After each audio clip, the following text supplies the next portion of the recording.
বিভিন্ন মানুষের বিভিন্ন ধরনের প্রশ্ন। ব্রুনাইতে জেনারেল লেবারের কাজগুলো কি?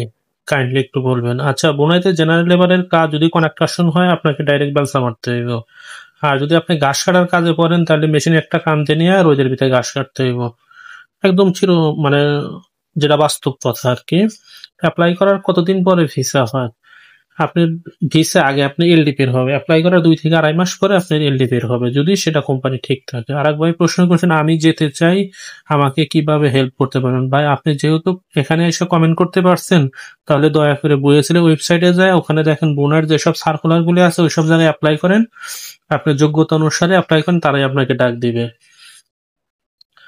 ব্রুনাইতে যেতে কত টাকা লাগে? ভাই ব্রুনাইতে যাইতে তো সরকারিভাবে তো বলে তো ৫০,০০০ টাকা, ৪৫,০০০ টাকা, ৫০,০০০ টাকার ভিতরে ব্রুনাইতে আসে। তা আসার পরে তো শুনি ৪ থেকে ৫ লাখ টাকা খরচ হয়েছে। মানুষের মুখে শোনা কথা আর কি, আমার মুখের কথা না।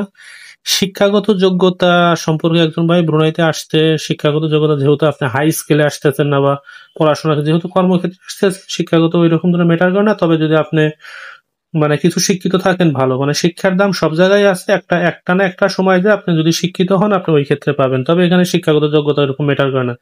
আপনি এখানে মূলত যারা আসে বেশিরভাগ লোকই তারা কামলা দিতে আসে, আমি নিজেও কামলাই দিই আর কি। যাই হোক, ওটা মাইন্ড করেন না।